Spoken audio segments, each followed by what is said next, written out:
Besides salaries, pensions, and savings contributions, the cost of providing health care coverage to employees is one of, if not the biggest expense for a company. And the cost keeps rising. Now, a new survey says that more larger businesses are uncertain whether they'll even offer their workers health insurance plans a decade from now. Bertha Coombs joins us now with more. Bertha, who conducted this survey, and what does it tell us about what companies' intentions are and the rising cost of health care coverage? It talks a lot about the uncertainty in the healthcare landscape right now. It's Towers Watson, their benefits consultant, in conjunction with the National Business Group on Health. They surveyed all large employers. It's the 19th year they've done this.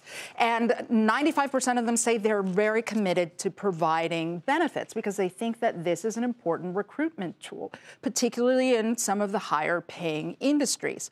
And most of them say they think that's going to continue over the next few years. But when they ask them, what about 10 years from now? Only about a quarter of them said they thought they would still be committed to that. And that's the lowest reading they've gotten in 19 years. But doesn't the Affordable Care Act tell these large companies that they must provide insurance options or pay a penalty? It does. But one of the things that has a lot of large employers concerned is the Affordable Care Act. It has this thing that has been called the Cadillac tax. Basically, part of the Affordable Care Act is to try to bring costs down by getting people to use more cost-effective health care plans. So they've set this limit above $10,000, and you have to pay an excise tax of about 40% on how much richer your plans are above that $10,200 threshold. Who pays it, the provider? Well, it would be the employers and probably employees. So take a look at some of the industries where the plans are very rich. Healthcare. Very rich. On average, the median in 2013 was $12,800. In high tech, it was about $12,600. Those plans would be dinged for an excise tax of about $1,000 apiece. In financial services, their costs were a little bit lower. They might be paying about a $250 excise tax for each plan, and they would probably split that with their employees. So they are worried about this. This goes into effect in 2018, and that's what has employers scrambling to figure out how to bring down their costs so that they don't hit that threshold. And a lot of us are going to be wondering, I would think, how we're going to navigate all of this. I mean, we just talked about the fact that pensions are going away, so now you have to do a defined plan or a 401k.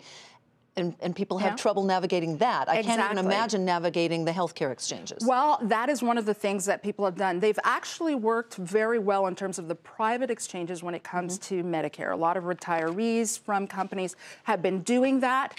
But now more companies are starting to look at that sort of benefit plan when it comes to healthcare. So last year we saw Darden and Sears in particular go on the Aon Hewitt plan. And there essentially what they said was, Aon Hewitt, you handle it.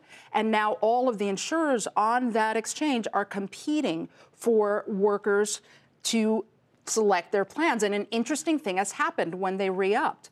80% of folks were happy with their plans and kept them, but a lot of them started to shift to lower cost plans. You know those metal levels that we talk about? The platinum and the gold saw a little bit of shift down, people moving down into the bronze, into the silver, because they themselves now want to make sure that they save money. All right, Bertha Coombs, thank you very much. Much could change over the next few years, I suppose, particularly between now and 2018, when that Cadillac tax goes into effect. Bertha Coombs, thank you. To read more about how companies are trying to navigate the new health law, head to our website, nbr.com.